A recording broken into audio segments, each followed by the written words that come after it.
My wife and her best friend accused me of having an affair and then got angry when I didn't actually have one. My wife, 29F, and I, 31M, had a baby last December. It was a traumatic birth, and my wife developed postpartum depression. Although she initially planned to return to work after the birth, she has been struggling enough that we decided to wait until our daughter was a year old and then reassess. She has been attending therapy weekly. With my wife at home full-time, I've had to work increased hours. This is something we discussed before making this decision, and she knew about it from the start. A few weeks ago, my boss approached me about a project that would require a lot of overtime in a short amount of time. It would be both financially beneficial and advantageous for my career.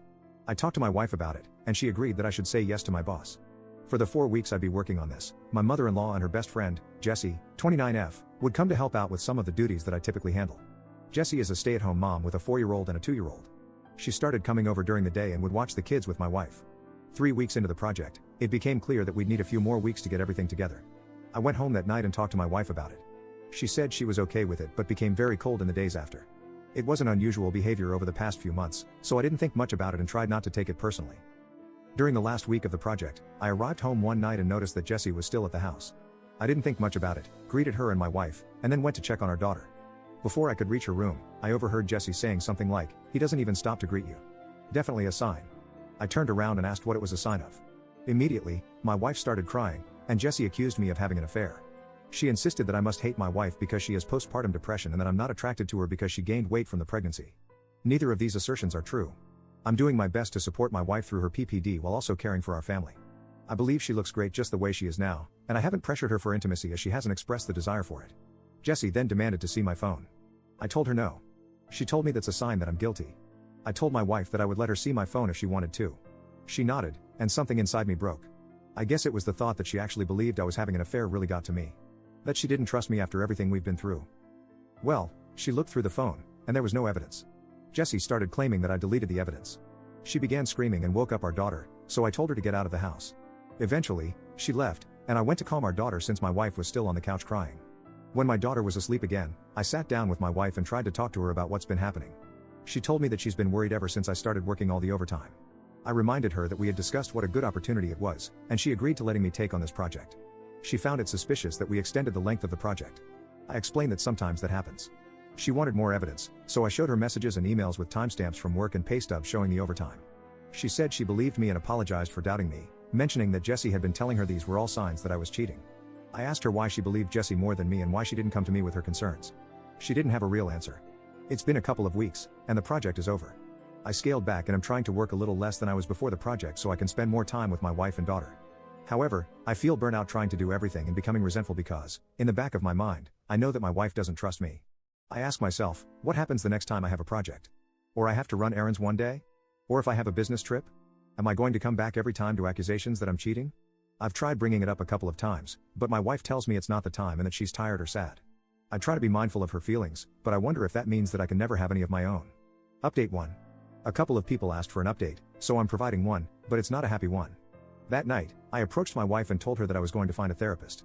I didn't connect it to her accusations or anything, I just said that I was having a tough time and needed therapy. She shrugged and told me to do whatever. The next day, I got home from work, and our room and my home office were ripped apart. Things were everywhere, important papers scattered. I didn't see her, but our daughter was in her room crying. My wife left her alone, and her cell phone's off. I called my in-laws and a few friends, but no one had seen her. I'm starting to get worried, so I called my mom to see if she could babysit while I go out and look for her. Before my mom can get home, my wife gets back. Jessie's driving. Jessie doesn't come in, but my wife does. She's clearly upset and has been crying. I ask what happened. I thought at first the house might have been robbed. She starts screaming at me that I'm being unfaithful and that the therapy is a front so I can meet my mistress. I try to calm her down and tell her that's not true, but she came at me and she hit me. My nose is broken. She kind of realized what she did and sat down on the couch and went comatose, just stared at the wall. I went into my daughter's room and locked the door. Then, I called my mom to tell her what happened. She was already on her way, and my mother-in-law to ask her to come over and take care of my wife. I packed a bag for my daughter, and when my mom got there, we left. My wife didn't even look up. We dropped my daughter off with my dad and then went to urgent care for my nose. I got blood all over my mom's new Subaru. My daughter and I are staying with my parents for a while, and my wife is staying with hers. I am looking into getting a restraining order against Jessie. My wife and I are separating. I love her, but I won't live with someone who hurts me and who could potentially hurt our daughter. I am not proceeding with a divorce yet, with the hope that my wife will get the treatment she needs, and we can work things out. My in-laws told me that they're looking at inpatient treatment at a local hospital. However, I also have everything well documented in case of an eventual custody battle. My heart's broken because I know this isn't my wife, this is a sickness in her mind. But I need to keep myself and our daughter safe and give her the space to recover. I'm hoping that this is the right decision. Update 2. My wife passed away early Monday morning. Convinced by her friend Jessie that I was having an affair, which I did not have, she had a mental breakdown, resulting in my taking our infant daughter and staying with my parents for a while. She was with her parents, who planned on taking her to the hospital for inpatient treatment on Monday. On Sunday night, she came to my parents' house and demanded I give her our daughter. Because she had left her alone for several hours the last time she was responsible for her and had gotten physical with me, I refused. I offered to let her come in and spend time with her while my parents and I were present, but she didn't want to come in and insisted on taking our daughter with her. She was upset but left eventually. A few hours later, she drove her parents' car into a tree and deleted herself. The friend, Jessie, came to see my daughter and me yesterday. After some tears, she told me that she was planning to speak at my wife's funeral. She had already cleared it with my in-laws but was letting me know as a courtesy. I told her she would not be speaking at the funeral. We fought, and she left after telling me that I was an idiot and not the only person who loved my wife. I talked to my in-laws, who were adamant that Jessie be allowed to speak. She and my wife knew each other since they were kids, and my in-laws are close to her. We're all very fragile right now, and I fear that pushing this further would hurt my relationship with my in-laws, which I don't want. Still, the thought of seeing Jessie up there at my wife's funeral makes me feel sick. I don't think I can stand to listen to her, knowing that she took joy in my wife's deteriorating mental health and picked her up, leaving my daughter home alone. That being said, I don't trust myself to make the best decisions right now. My mind's clouded by grief, guilt, and fear.